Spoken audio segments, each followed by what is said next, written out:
Hey folks, Jason here with another quick drum lesson. You'll notice I don't have the full kit. I'm just using a snare drum and I'm playing with a brush in the right hand and a stick in the left hand. This is for a few of my students right now who are working on brush stick combinations, and this is pertaining specifically to Bossa Nova patterns.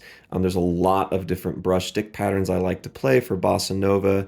When you add in the kick drum and the hi-hat, it's really nice, but you can also pull this off, as you just heard at the top of the video, with just a snare drum and the implements you see in my hand. Again, this is one of many variations, but this is one I particularly like because it creates a particular melodic contour, for lack of a better word. There's a lot of nuance and movement because of the different sounds I'm using with the brush.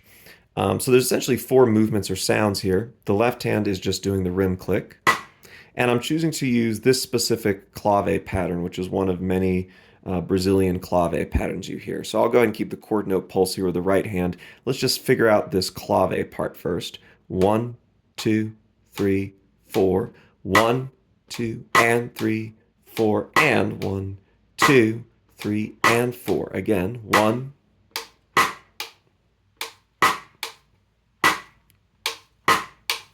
So that's the pattern. Again, there's lots of different clave variations for Bossa Nova, but this is a common one and one I really like to use. So that's essentially all the left hand is doing. The right hand is a more active part, changing sounds and textures with the different brush strokes. And there's really three different brush strokes that I'm using for this pattern.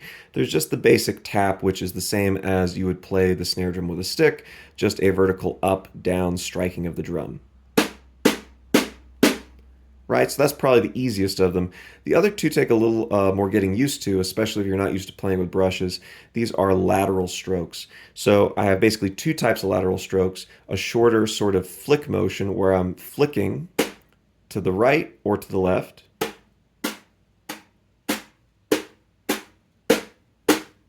and then a longer sort of dragging the brush across the head. And I'm doing it very lightly. It's not really dragging. That'd be a little too heavy. It's more of a glide at a 45-degree angle with the tip of the brush. And again, there's these flicks and longer sweeps. And as you can see, I can either go to the right or to the left for each of these respective sounds. So essentially, this is what I'm doing in the right hand. We'll leave out the left hand clave for this first bit and just focus on what the right hand is doing. Again, if you're not used to playing with brushes, I recommend practicing this. You can even do this away from the drums without the brushes and just practice these movements with your hand. This is something that one of the greatest jazz drummers of all time and one of the true brush masters, Ed Thigpen, often talked about when you're practicing playing with brushes. So the pattern essentially is this. The right hand in the first measure is going 1 and 2, 3 and 4. So they're inversions of one another. They're sort of opposites. Flick to the left, flick to the right, sweep to the left. Flick to the right, flick to the left, sweep to the right. Again, flick, flick, sweep. Flick, flick, sweep. Right? So just practice doing this many, many times until you add in the left hand. If we put it with the left hand, it looks like this, very slowly. 3 and 4 and.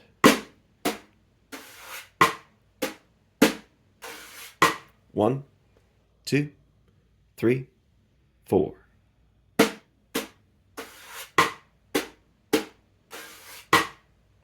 Now there's only one thing I'm leaving out, and this is something I recommend adding last in this process of learning the first measure, which is the downbeat. This is the only point in the measure where both hands are striking the snare drum at the same time, right? So if we take away that first together, it's a totally linear groove, meaning that there's never two sounds happening at the same time. But the downbeat is critical. It gives us a nice pop at the beginning of the measure. So what we're going to do is, as we do the left flick, we're also going to go ahead and do the rim click. So the whole first measure sounds like this, very slowly. 3 and 4 and.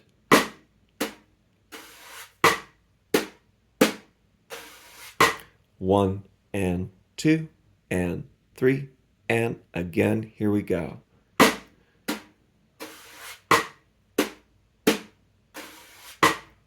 So that's the first measure. A little faster. 1 and 2, 3, and 4. A little faster. 1 and 2, 3, 4. Okay, so that's the first measure. Let's take a look at the second measure. We're using, again, that flicking motion, going back and forth, with a left-right to do beats 1 and. So 1 and 2 and 3 and 4 and 1 and 2 and 3 and 4 and.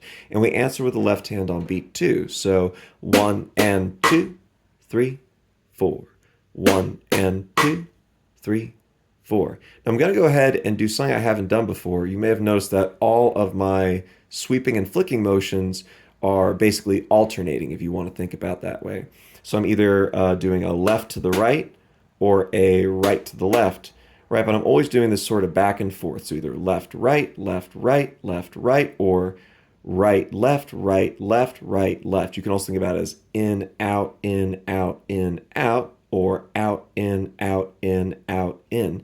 But for the beats 1 and 2 and 3, I'm going to do a double right, and I'm going to do this. I'm going to do just a tap. This is the first non-lateral stroke where I go just tap on the and of 2, and then immediately follow it with a sweep to the right. 1 and 2 and 3, 4. So if we put that together with the first part of the second measure, 3 and 4, and flick, flick, tap, sweep, 4.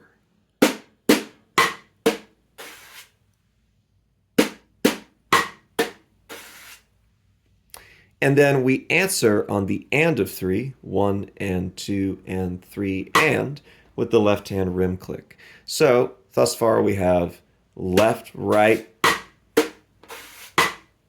That's 1 and 2 and 3 and 4 and. If we put this together with the first measure, it sounds like this: 3 and 4 and.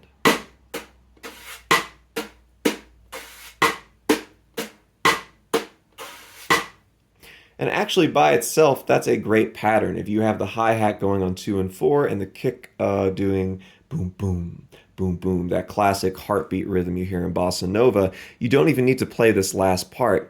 But if you want to add a little more of that brush sound, especially if you don't have the kick drum and hi-hat and want to fill out all the eighth notes, all we have to do to round this out is 2 taps on 4 and at the end of the measure.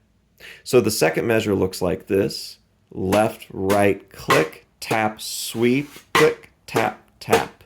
That's 1 and 2 and 3 and 4 and. A little faster: 3 and 4 and. A little faster: 1 and 2 and 3, 4. So now we've got each individual measure. Let's put this whole 2-measure phrase together. Very slowly. 1 and 2, ready, go.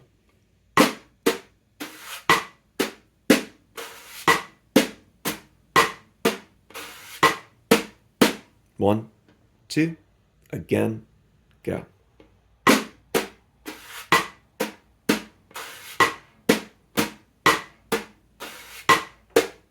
A little faster.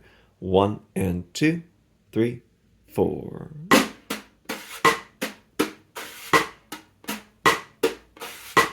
A little faster. 1, 2, 3, 4. 1, 2, 3, 4. And once you can do one of those cycles, that's a 2-measure phrase, once you can do a full 2-measure cycle, go ahead and do that 2 times in a row without stopping.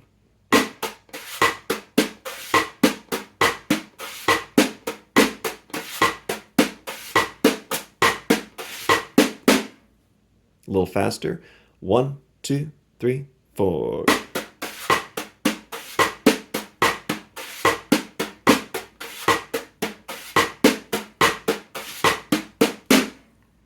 Thanks so much for tuning in. Have a great rest of your day.